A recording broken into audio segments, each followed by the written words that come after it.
Bienvenidos a nuestro ayuno de 21 días río arriba. Vamos a estar estudiando los capítulos de Mateo 5, 6 y 7 que corresponden al Sermón del Monte. Y la dinámica con este estudio es que tú puedas leer antes de ver este devocional los versículos que corresponden a cada día.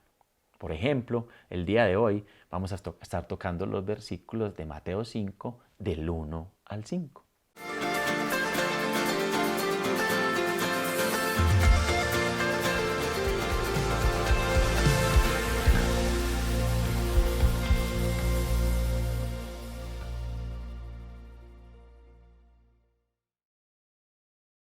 Hey, estamos familia iniciando nuestros 21 días de ayuno río arriba, haciendo un estudio acerca del Sermón del Monte, Mateo capítulo 5 al capítulo 7. Y mira, para animarte quiero decirte que el Sermón del Monte es imposible de vivir, a menos que sea por el Espíritu Santo. Y río arriba es imposible.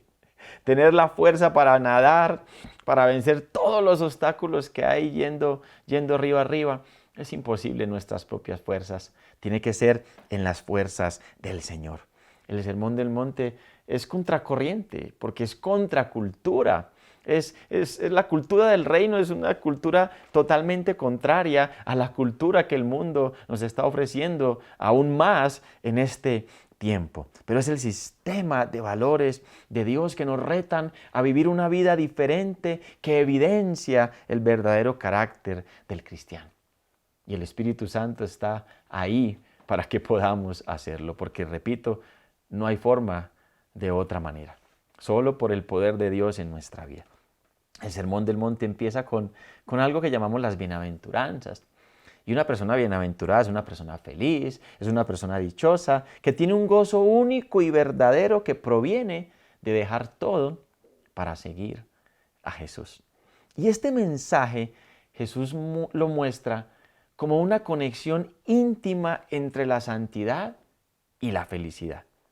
¿Sabes por qué? Porque nadie que conozca a Jesús puede sentirse feliz viviendo en pecado. Porque al vivir en pecado apaga al dador del gozo que es el Espíritu Santo. Por eso feliz, dichosa, bendecida es la persona que persigue la santidad cada día.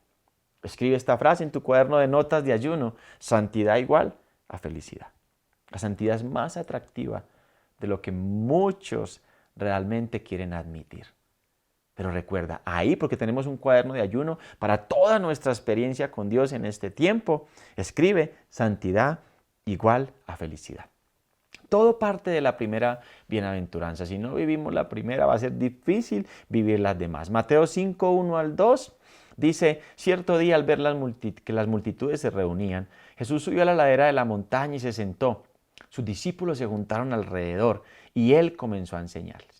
Antes de ir a la primera bienaventuranza, déjame darte una clave para crecer en la vida cristiana, para crecer en la relación con Dios. Dice que se apartó de las multitudes. ¿Por qué?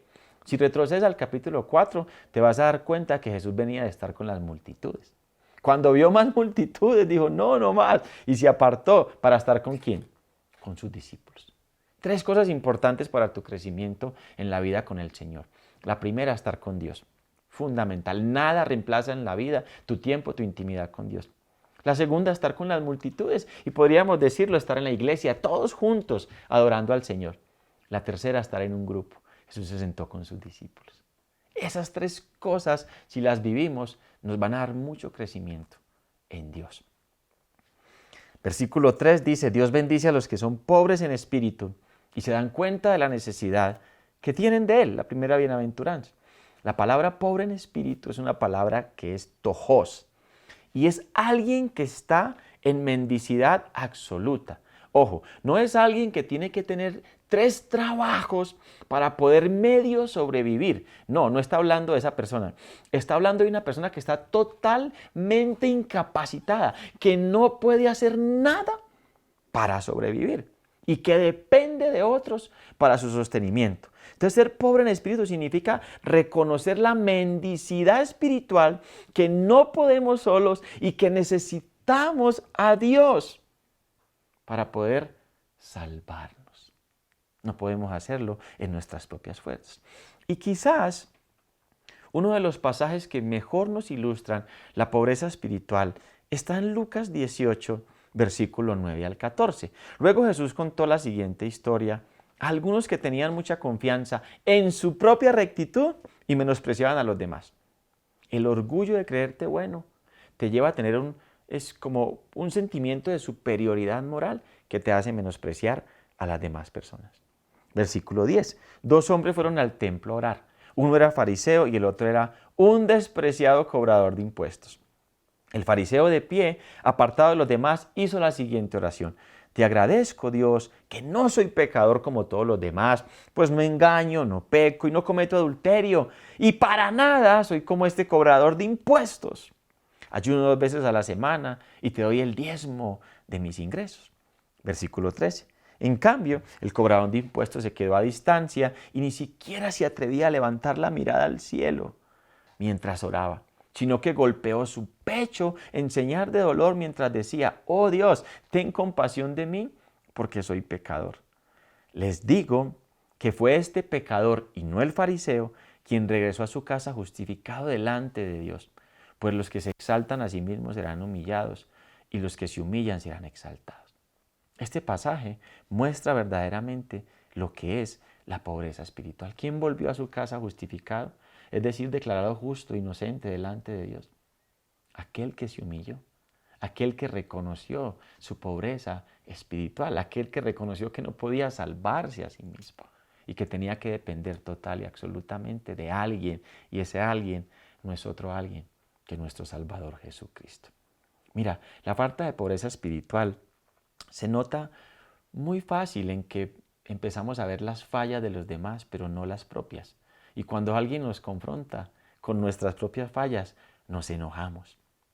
Quiero que entienda bien lo que voy a decirle a continuación, porque no quiero que me malinterprete. Pero para mí la mayor tragedia de la vida no es el pecado. Uy, ¿cómo así, pastor?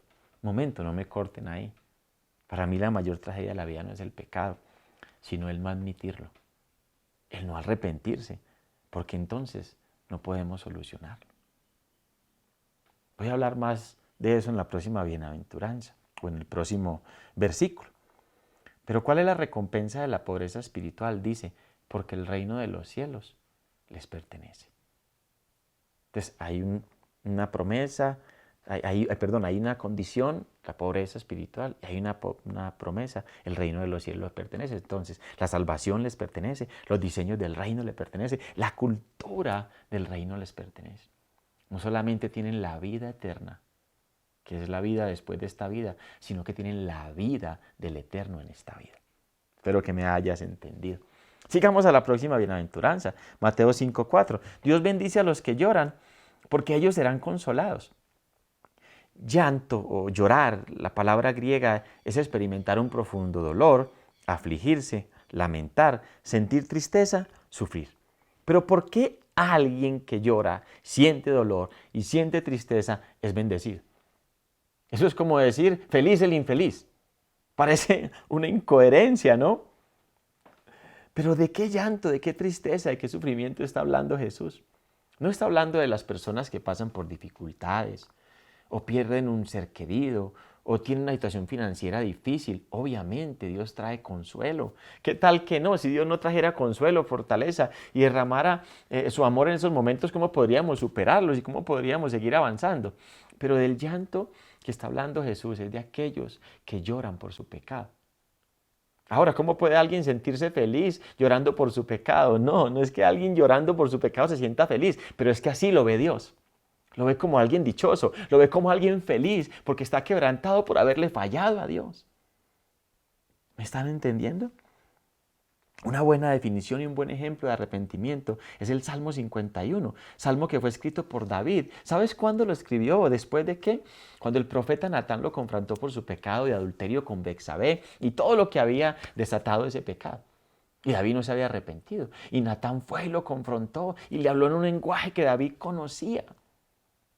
Y me impacta como termina diciéndole, porque le dice, mira, el Señor te dio la casa de Saúl, te dio la familia, te dio el reino, te dio riquezas, te dio fama. Y le dice, ¿y si eso hubiera sido poco, David? ¿Poco? ¿Cómo eso iba a ser poco? Eso era muchísimo. Si eso hubiera sido poco, te hubiera dado más. Pero ¿por qué tuviste en poco mi palabra? Ahí es cuando David escribe el Salmo 51 y se ve su arrepentimiento. Te dejo esa tarea para hoy, que leas el Salmo 51 y escribas lo que Dios te habla por el Espíritu en ese Salmo. También quiero animarlos en este ayuno a que podamos escribir todas aquellas cosas que Dios nos está hablando hace rato y de las cuales tenemos que arrepentirnos. ¿Qué mejor manera de empezar un ayuno que con arrepentimiento? Si mi pueblo, el cual lleva mi nombre, se arrepiente, se vuelve de sus pecados. Dice, yo iré de los cielos, sanaré su tierra. Arrepentimiento es una palabra preciosa porque Dios nos confronta para ser perdonados, para limpiarnos y poder avanzar hacia otro nivel. Y nos llama no solamente a pedir perdón por nuestros propios pecados y arrepentirnos de nuestros propios pecados, sino de nuestras familias, de nuestra nación, de nuestra ciudad. Mira, todo avivamiento está precedido de un genuino arrepentimiento. Es una buena forma de empezar este ayuno. Escribe aquellas cosas de las cuales tienes que arrepentirte, por las cuales pedir perdón por tu vida, tu familia, tu ciudad, tu nación. Y obviamente también escribe todo lo que Dios te hable, las promesas que Dios te dé, las palabras que Dios te recuerde. Y cómo Dios quiere utilizarte con poder para extender el reino. ¿Cuál es la recompensa de esta bienaventuranza? Dice, porque ellos serán consolados. Y me encanta la palabra en griego consolados porque es animados, alentados. Y esto es especial, llamados a estar cerca. ¿Cómo así que llamados a estar cerca? Sí, porque estaban lejos a causa del pecado. Pero cuando lloran a causa del pecado y se arrepienten, entonces el Señor los llama nuevamente a estar cerca. Tan cerca, tan íntimo. Porque no hay nada que hayas hecho en la vida que Dios no pueda perdonarte, limpiarte. Donde abundó el pecado, sobreabunda la gracia. Cuando yo vi la bondad de Dios en el perdón de mi esposa, después de todo lo que me tuvo que perdonar, Dios mío, esa bondad me guió al arrepentimiento y a vivir una vida diferente. Mateo 5:5, Dios bendice a los que son humildes, porque ellos heredarán la tierra. La Reina Valera dice mansos. Las dos palabras se usan entre sí, humildad y mansedumbre, y hablan de una persona que es suave, considerada, que tiene dominio propio, que es amable y manifiesta una vida rendida a Dios. La palabra en griego es praus, que es fortaleza sujeta a control. No tienes un caballo de esos que tienen tanta fuerza, pero que está controlado, que es manso, que es tranquilo. Yo creo que el enemigo ha tratado de distorsionar la verdadera definición de humildad para que no avancemos en la vida, para que no avancemos en lo que Dios quiere darnos, en las promesas de Dios. Y por eso, para definir humildad, quizás primero debemos definir lo que no es humildad. ¿Qué no es humildad? Mira, yo tuve un concepto tan errado de humildad por tantos años. Humildad no es autocompasión. Yo creo que es una de las cosas más dañinas y de lo que más usa Satanás para detener el avance de una persona. Y yo reconozco esto, mejor dicho, a metros, porque yo viví mucho esto en mi juventud. Humildad tampoco se puede confundir con pobreza, porque mira, hay gente muy pobre, supremamente orgullosa, y gente muy rica, supremamente humilde. Humildad tampoco se puede confundir con debilidad, y tampoco es superioridad ni inferioridad. No es hablar en diminutivo. Ay, es que pobrecito yo, es que a veces la gente habla como en diminutivo para disminuir como el potencial del pecado o del orgullo. Entonces dicen, ay, no, es que nos vamos a tomar los aguardienticos, los roncitos, es que vamos... Bueno, no quiero ir más allá, pero eso no es humildad. ¿Qué sí es humildad? Humildad es obediencia, humildad es dependencia absoluta de Dios y confianza en Él. Y humildad, como dice praus, mansedumbre, es fuerza bajo control. No utilizas la fuerza para tus propósitos personales, ni la autoridad para tus intereses personales, sino para el reino de Dios y bendecir a los demás. Quizás una de las historias que más ilustra lo que es la humildad está en Números 13 y 14. También te lo dejo de tarea. Estamos mandando mucho a leer la Biblia porque es poderosa la palabra de Dios. Y es cuando Israel sale de Egipto y entonces Moisés manda a los 2 espías a ver la tierra prometida, que miren cómo es y que traigan de los frutos que hay allá. Entonces van los 2 espías. y los dos espías vienen con un reporte y vienen con unas uvas de muestra del tamaño, son en balones, tienen que traerlas en una vara y en los hombros. Es increíble. Pero hay dos reportes. El reporte de los 10 espías. Bueno, si alguien en este momento me escribe sin ver la Biblia cuál es el nombre de los 10 espías, hay un premio. Pero si nos acordamos del segundo reporte que era de Josué y Caleb, ¿cierto? Pero el reporte de los 10 espías era que la tierra era abundante, pero las ciudades fortificadas, los pueblos que habitan en ella poderosa, y hasta hay gigantes. Los hijos de Anac están allá. Y entonces concluyeron, no podemos ir contra ellos porque son más fuertes que nosotros. Y el reporte corrió entre el pueblo y se llenaron de temor, tanto que empezaron a llorar y a quejarse contra Moisés, devuélvenos a Egipto. No queremos morir en este desierto ni queremos exponer nuestras esposas y nuestros hijos a semejante crueldad que hay en la tierra. Entonces Josué y Caleb se indignaron y trajeron su reporte y dijeron, no teman ni sean rebeldes contra el Señor, toda esa gente es pan comido. Y cuando tú escuchas los dos reportes, estás diciendo, no, pero aquellos eran prudentes, mira estos tan orgullosos, esa gente es pan comido. ¿Pero por qué era pan comido? Porque el Señor está con nosotros, así que no tengan miedo. Mira que los que parecían más sensatos y humildes, realmente fueron los más orgullosos. Y los que parecían los más orgullosos, realmente fueron los más humildes. Dios descendió porque estos 10 espías habían movido tanto al pueblo que querían apedrear a Josué y Caleb. Y Dios descendió y habló a Moisés en Números 14:11 y les dijo, ¿hasta cuándo me despreciará este pueblo? Nunca me creerán aún después de todas las señales milagrosas que hice entre ellos. Porque la verdadera humildad es confianza en las promesas de Dios. Dice, bienaventurados los humildes, o Dios bendice a los humildes porque ellos heredarán la tierra. Solo Josué y Caleb entraron a la tierra prometida. Me gustaría terminar con una frase que me ministra acerca de la humildad y es, la humildad no es pensar menos de sí mismo, sino pensar menos en sí mismo.